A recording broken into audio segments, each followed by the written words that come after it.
Okay, folks, you know the drill. Ratings are low. USA are raging. What is the great idea to bring ratings back up? Bring back some legends. Let's get the old farts back in. Because that'll increase the ratings for 1 week.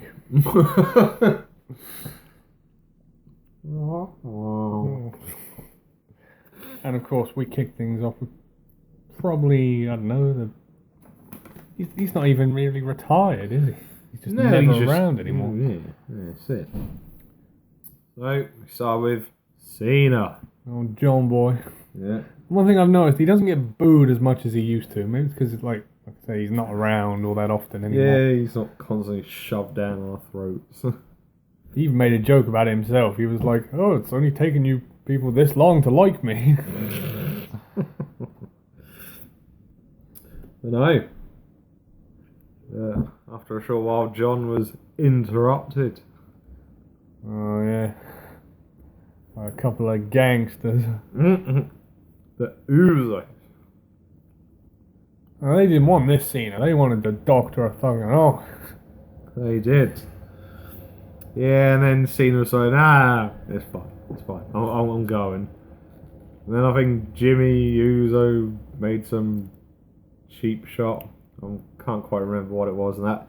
And then John was like, alright, okay, you went there. We're doing this. And then he like lined him up and he's like, hey, you look just like your mugshot. Oh boy. Oh. Yeah, this got a bit controversial. So then at some point, Daddy Fatu came out. Yeah, they brought out the big quiche. Yeah. I think they had a little bit of a dance. Well, they went to have a dance off. And they were interrupted by Jim Cornette's favourite tag team. Revival. And for some strange reason, they also had with them Devon Dudley. Yeah. For no reason whatsoever. I think someone on commentary was like, oh yeah, the Revival looked up to the Dudley boys when they were growing up. Did they? I was like, when have they ever said that? So we had the Usos versus the Revival as our first match of the night. Alright. Yeah, and in their corner, the Usos had Rikishi, and the Revival had Devon Dudley.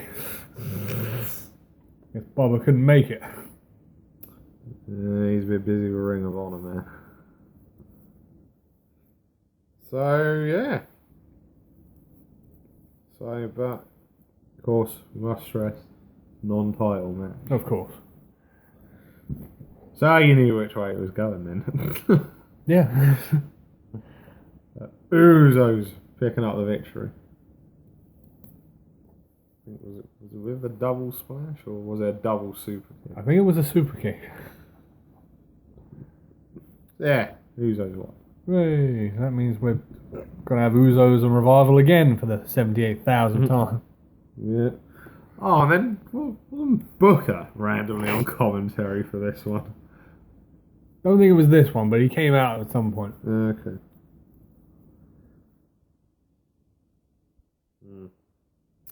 Oh, and then we had the Scottish psychopath heinously attack Cedric Alexander.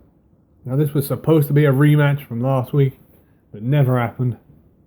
No.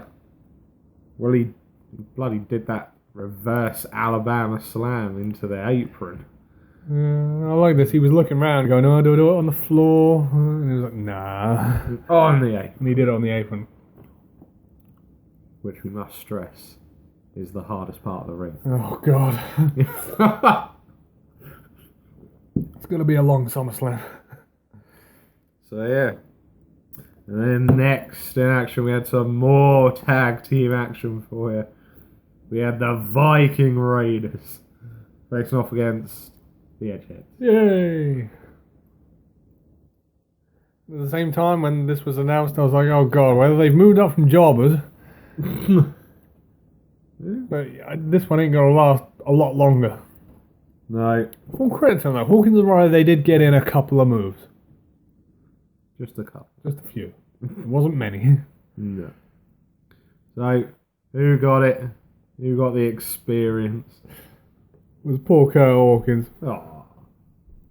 He was tossed up in the air and then slammed back down. Ooh. Oh boy. Yeah. Oh, next we got a big battle for you next. The Battle of the Samoans. Oh no. Samoa Joe and Roman Reigns. I'm trying to remember how this one started. I think Roman was doing a promo. Yeah, then I think Joe interrupted him. And it's like, oh, they had some sort of Samoan thing going on. It was like, oh, you're not like all Samoans because you're running away. You're a coward, Joe. Ooh. And he came running back and he was like, oh, yeah, you want a match? Well, we're going to have a match right now. Yay. What are you saying yay for? We've had this before. It doesn't matter what they do or how many times they book this or with any other stipulation, Joe always loses this match. Yeah, I know. So tonight was no different. No, I mean, tonight's one was probably even worse. Probably the worst of the bunch. The match itself was fine, but the finish was just, ugh. Yeah. It's like Joe rolled out the ring for some reason, I don't really remember. And then when he rolled back in the ring, he just got speared. And that was it. Wonderful. I was like, thank you for wasting my time. Yeah. So, we had a random segment of Miz TV with Seth Rollins as his guest. Now, I'm going to get my complaint about this out of the way very quickly. We know who hosts Miz TV. We don't need to be told the host of Miz TV is The Miz. Pisses me off every time they do it.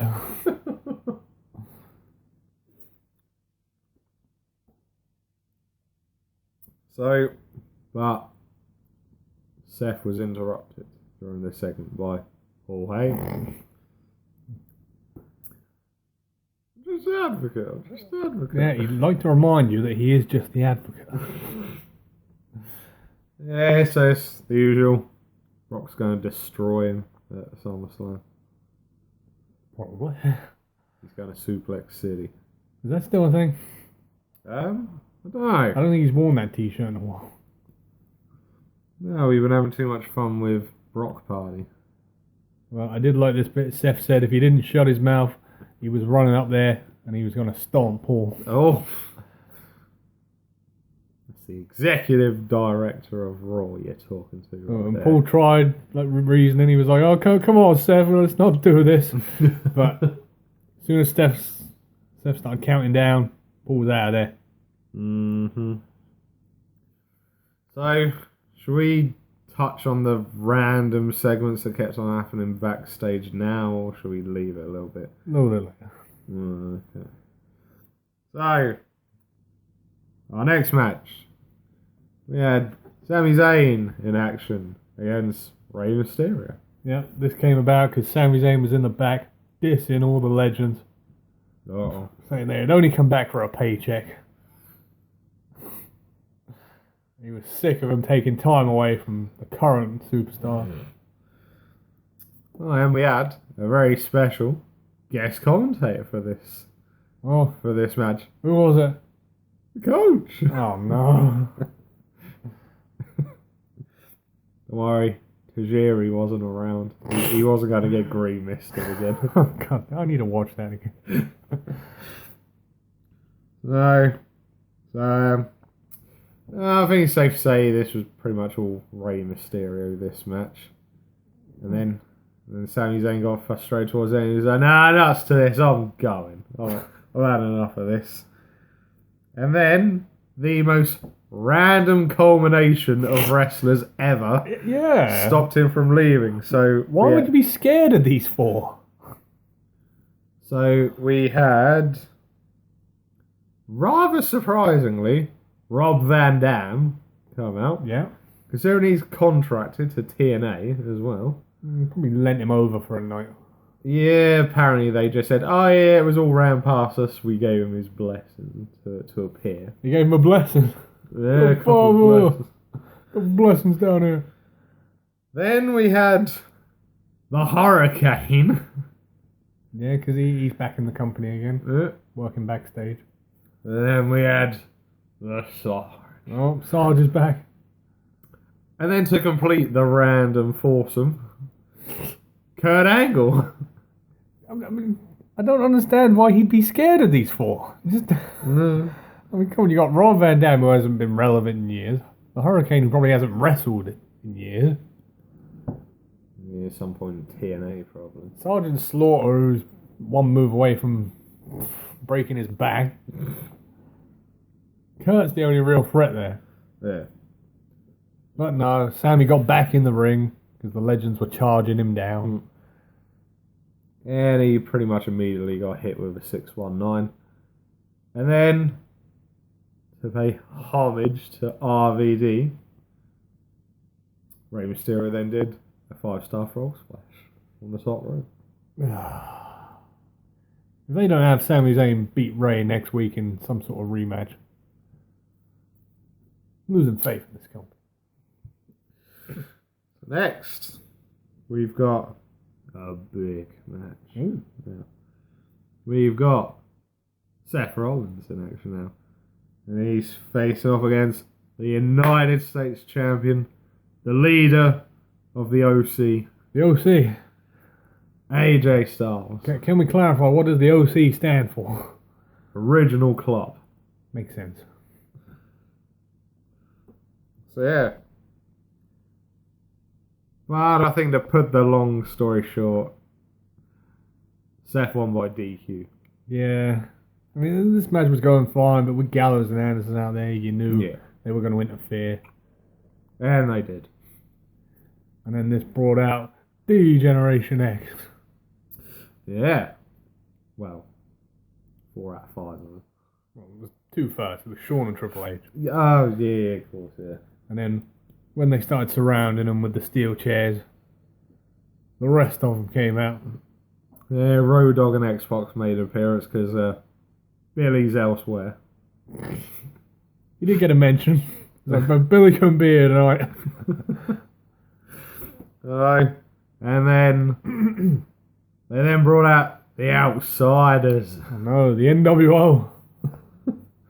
Well, 2/3. It was Scott Hall and Kevin Nash. Yeah. So then I think they then made the crack about they're the OGs or something. Yeah.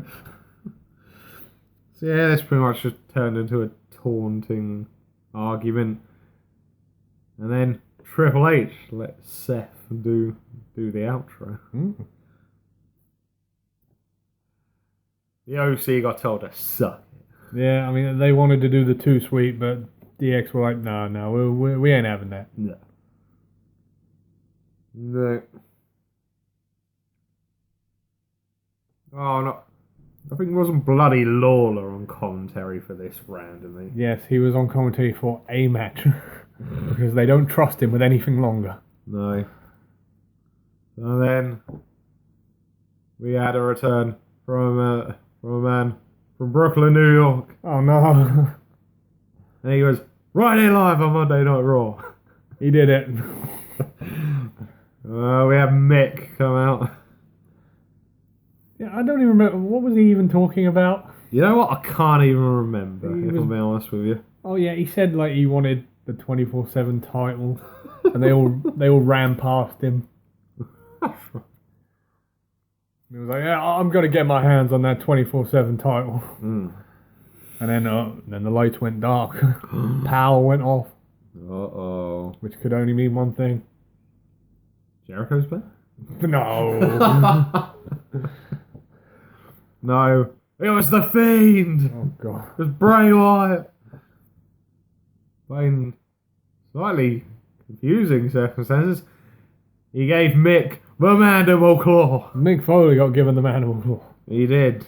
That's revenge for when he did the Mandible Claw on JR all those years ago. Oh! So yeah. And then I think like a couple of days later he was saw like, Bray around and we sent out a tweet. He was like, "I'm sorry about that Mick, but thank you anyway." So I suppose as you've mentioned it, we better bring it up. Oh, Easy. So, the 24/7 title. So just to clarify here, we had some ridiculous, 8 title changes. Yep. So, the first one, Dre Maverick won the title. Yeah, he won it back. And then he was like, yes, I've finally done it. Come on, honey, we can go consummate our marriage now. But he got interrupted by the Boogeyman. He did. And then one of the Stooges pinned him. I do believe it was Pat Patterson. It was Pat Patterson. But then he shortly got attacked afterwards by Gerald Briscoe. Like in 2000, only without the evening gowns. Oh, yeah, we could do without that BS. And then Briscoe lost it to Kelly. Yeah. And then shortly after that, Kelly lost it to... Candice Michelle. Candice Michelle, that was it. I'm trying to remember which way round it was. And then Candice Michelle then lost it to Alundra Blaze. Yes. And then she was about to put it in the trash can. And then she got interrupted by the $1 Million Man, Ted DiBiase. And in true $1 Million Man suit, he brought the title off of Alundra Blaze. Yeah, and today's age it counted. I mean, it didn't count all the way back then when he did it. No one cares about the 24/7 title. But he bought it. It came out new champion, $1 Million Man. Yeah. But then unfortunately, short while afterwards, the $1 Million Man lost it. Back to Drake Maverick. Yes. In a limo. Yeah. And then I want to say at one point again,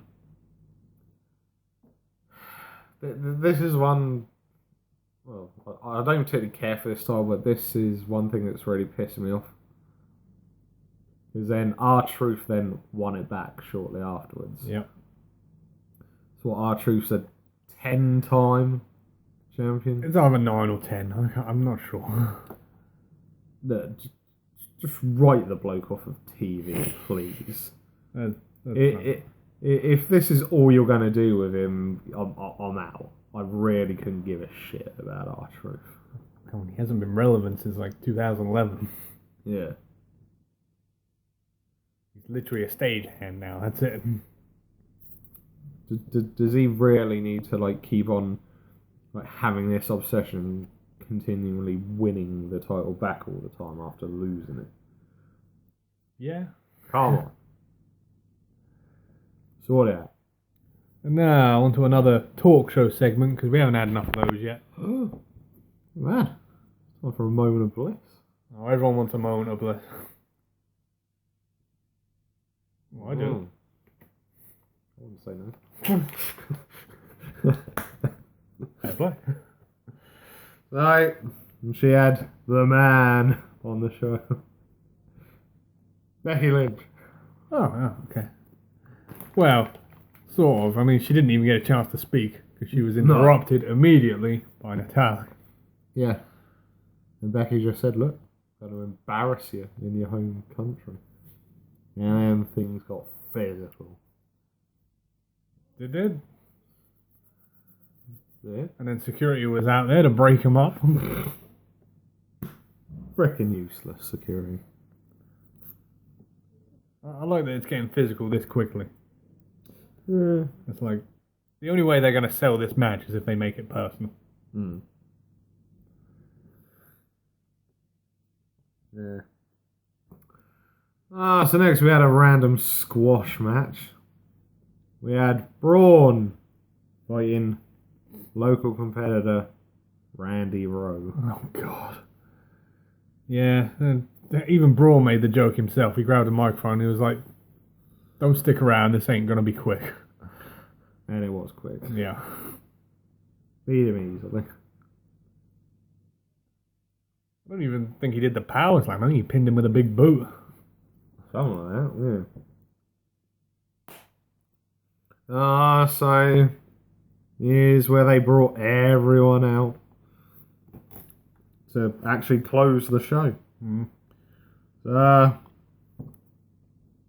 Yeah, Hogan and Ric Flair there, rambling on incoherently. And they had all the other legends just standing there at the stage. Yeah, waving, saying, hey. Yeah. But then, the man who we all came to see, the guy who we was all waiting for, Steve, Stone Cold, then came out, walked straight past Hogan and Ric Flair, and he's ready to get the brewskis out. There was a cooler in every corner of the ring. Conveniently. Oh, I've been told on good authority here during this segment, bloody Lillian downed 3 cans. Yeah. Of course, Steve had about 10 over his t-shirt. Yeah, I mean, he had 2 before the segment even started. Yeah, so it was just a random segment, like, it was great to be back with the family. Yeah, I mean, all the legends came to the ring and they were like waving and drinking. Yeah. Well, I did like this. I don't know if you picked up on it. When Steve was chucking the cans around to that, he was all toasting them with that. And he got around to Mark Henry. Mark Henry was there with a bottle of water.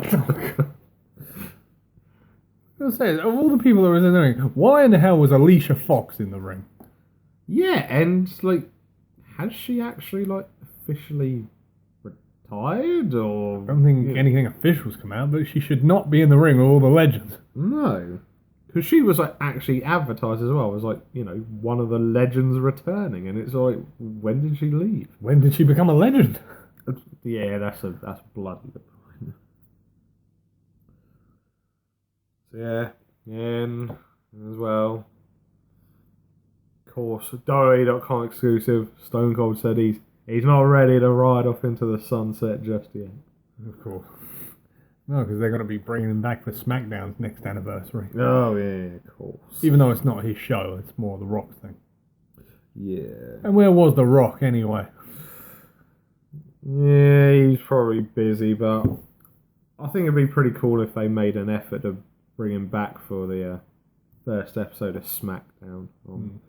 It debuts on Fox. He'll probably record a video or something. Hey, this is The Rock here. I'm busy promoting Jumanji. He's busy doing Hobbs and Shaw at the minute. He's got so many movies.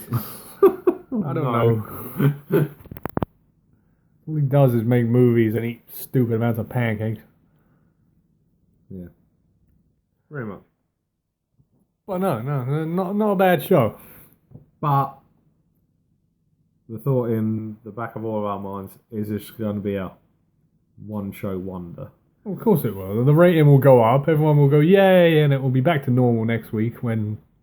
Yeah, funny enough, the ratings did go up. It was its highest viewership for 11 months. Damn. But that's all we got time for. Much like the legends, we're going to be riding off into the sunset now. Until the next video, anyway. So, from your hosts, the master of the brain damage, Martin, and the one and only Sam H, we'll see you again for the next one. What? Deborah, get the cookies. I need the cookies.